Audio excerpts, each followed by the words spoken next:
പരിശുദ്ധ പരമദിവ്യകാരുണ്യത്തിന് നേരവും ആരാധനയും സ്തുതിയും പൂഴ്ചയുണ്ടായിരിക്കട്ടെ. പരിശുദ്ധ പരമദിവ്യകാരുണ്യത്തിന് നേരവും ആരാധനയും സ്തുതിയും പൂഴ്ചയുണ്ടായിരിക്കട്ടെ. പരിശുദ്ധ പരമദിവ്യകാരുണ്യത്തിന് നേരവും ആരാധനയും സ്തുതിയും പൂഴ്ചയുണ്ടായിരിക്കട്ടെ. പ്രിയപ്പെട്ട സഹോദരങ്ങളെ, ഈ നിമിഷം നമ്മുടെ ജീവിതത്തിൽ നിന്നും സകല ഭയങ്ങളെയും നീക്കി ദൈവത്തിൻ്റെ കൃപയിൽ പരിപൂർണമായി ആശ്രയിക്കാം. ലൂക്കായുടെ സുവിശേഷം 1-ാം അധ്യായം 30-ാമത്തെ വാക്യമാണ് ഇന്ന് നമ്മുടെ വിചിന്തനത്തിനായിട്ടും ധ്യാന വിഷയമാക്കി എടുക്കുക. ഭയപ്പെടേണ്ട മറിയമേ, ദൈവത്തിൻ്റെ സന്നിധിയിൽ നീ കൃപ കണ്ടെത്തിയിരിക്കുന്നു. കർത്താവിൻ്റെ വരവിനായുള്ള പ്രത്യാശയുടെ ദൈവകൃപയുടെ ചിന്തകളിൽ ഈ നിമിഷം നമുക്കായിരിക്കാൻ പ്രത്യേകമായി ശ്രദ്ധിക്കാം. രക്ഷകനായ ഈശോയെ, ദിവ്യകാരുണ്യനാഥ, അങ്ങയുടെ അമ്മയായ മറിയത്തിനു നൽകിയ ആശ്വാസത്തിൻ്റെ വാക്കുകൾ ഈ ദിവ്യകാരുണ്യ സന്നിധിയിൽ ഞങ്ങൾ കേൾക്കുന്നു. ഈ 25 നോമ്പിൻ്റെ ദിനങ്ങളിൽ ഞങ്ങളുടെ ഭയങ്ങളെല്ലാം മാറ്റി നിർത്തി അങ്ങയുടെ കൃപയിൽ ആശ്രയിച്ച് ക്രിസ്തുമസിനൊരുങ്ങാൻ ഞങ്ങളെ സഹായിക്കണമേ. അങ്ങയുടെ ജനനത്തിനായുള്ള വിശുദ്ധമായ കാത്തിരിപ്പ് ഞങ്ങൾക്ക് നൽകണമേ. ആമേൻ. പരിശുദ്ധ മറിയത്തോട് ദൈവത്തിൻ്റെ ദൂതൻ പറയുന്ന ആദ്യവാക്യതാണ് ഭയപ്പെടേണ്ട. മറിയത്തെ പോലെ നമ്മളും ദൈവം നമ്മിൽ ആഗ്രഹിക്കുന്ന വലിയ കാര്യങ്ങളെക്കുറിച്ച് കേൾക്കുമ്പോൾ ഭയപ്പെട്ടേക്കാം. നമ്മുടെ പാപങ്ങളെക്കുറിച്ചുള്ള ഭയം, നാളുകളെക്കുറിച്ചുള്ള ആശങ്ക, ഇതെല്ലാം ഈ ദിവ്യകാരുടെ നാഥനായ ഈശോ നീക്കുവാനായിട്ട് ആഗ്രഹിക്കുന്നുണ്ട്. ഈ നോമ്പ് കാലത്ത് 25 നോമ്പിൽ നമ്മുടെ പാപങ്ങളുടെ ഭാരം ദിവ്യകാരുടെ നാഥൻ്റെ കാലക്കൽ വെച്ച് സമാധാനം തേടുവാനുള്ള സമയമാണ്. അങ്ങനെ നമ്മുടെ ജീവിതത്തെ പരിപൂർണമായി ദിവ്യകാരുടെ നാഥനുമ്പിൽ സമർപ്പിക്കുമ്പോൾ ദൂതൻ പരിശുദ്ധ അമ്മയോട് പറഞ്ഞതുപോലെ ദൈവത്തിൽ നിന്നൊരു സ്വരം നമുക്ക് കേൾക്കാൻ സാധിക്കും. നീ കൃപ കണ്ടെത്തിയിരിക്കുന്നു. അതൊരു വിനയത്തിൻ്റെ എളിമയുടെ ഒരു ഭാവമാണ്. മറിയം എളിയവലായിരുന്നിട്ടും ദൈവത്തിൻ്റെ കൃപ അവൾ കണ്ടെത്തി. നമ്മുടെ കഴിവുകളിലല്ല, ദൈവത്തിൻ്റെ സൗജന്യമായ സ്നേഹത്തിലാണ്, അല്ലെങ്കിൽ സൗജന്യമായി നൽകുന്ന കൃപയിലാണ് നമ്മുടെ വിലയെന്ന് നമ്മൾ തിരിച്ചറിയണം. മുമ്പുകാലം വിനയത്തോടെ ഞാനൊരു എളിയ ദാസിയാണ് എന്ന് ഏറ്റുപറഞ്ഞ് ദൈവകൃപയിൽ ആശ്രയിച്ച് ജീവിക്കാൻ നമ്മെ പഠിപ്പിക്കുന്നതാണ്. അതാണ് സത്യത്തിൽ ഇന്നത്തെ നമ്മുടെ ക്രിസ്മസ് ഒരുക്കമെന്ന് പറയുന്നത്. ഞാനൊരു എളിയ ദാസിയാണ് എന്നൊരു ചിന്ത നമ്മുടെ ജീവിതത്തിലുണ്ടാകുമ്പോൾ അവിടെ തമ്പുരാൻ്റെ കൃപ നമുക്ക് കണ്ടെത്താനായി സാധിക്കും.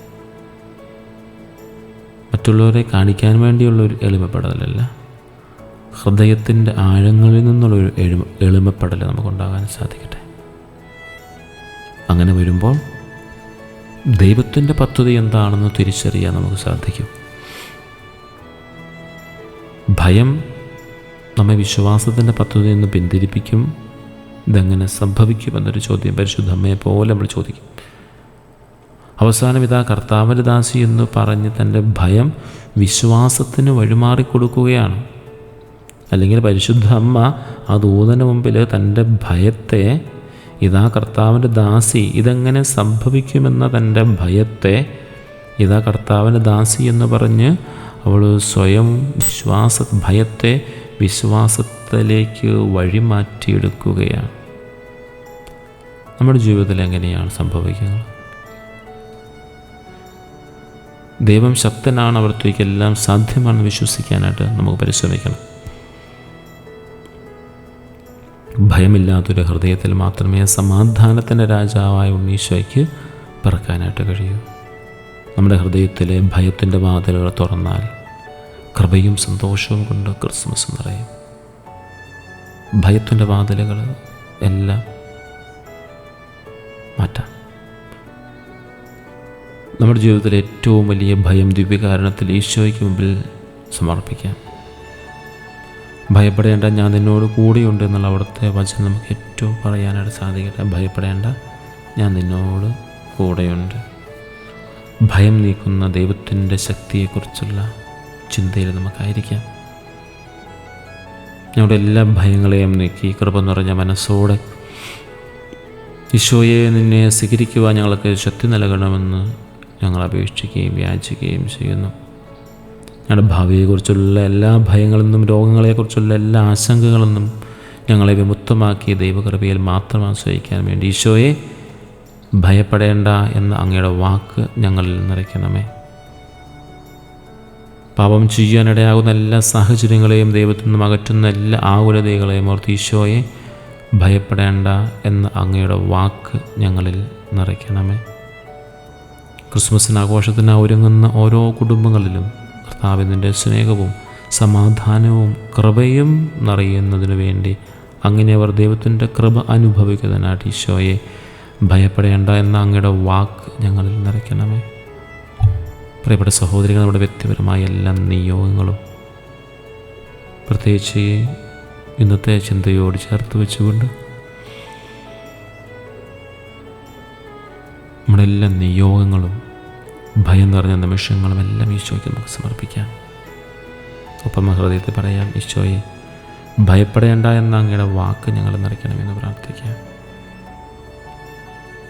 നമുക്ക് നമ്മുടെ വിശ്വാസം ഏറ്റു പറയാം. ഈശോയെ, അങ്ങ് എൻ്റെ ഭയം നീക്കുന്നു, അങ്ങൻ്റെ കൃപയാണ്, അങ്ങയുടെ പ്രീതിയിൽ ഞാൻ എന്നും നിലനിൽക്കും എന്ന് ഞാൻ വിശ്വസിക്കുന്നു.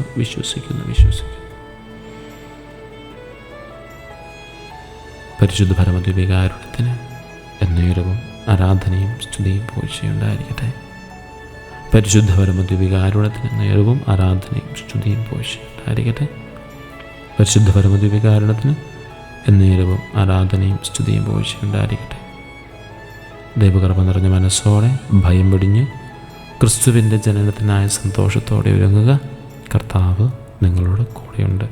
നമ്മുടെ കർത്താവ് ഈശോ മിശിഹായുടെ കൃപയും പിതാവായ ദൈവത്തിൻ്റെ സ്നേഹവും പരിശുദ്ധാത്മാവിൻ്റെ സഹവാസവും എല്ലാവരോടും കൂടി ഉണ്ടായിരിക്കട്ടെ, ഇപ്പോഴും എപ്പോഴും എന്നേക്കും. ആമേൻ.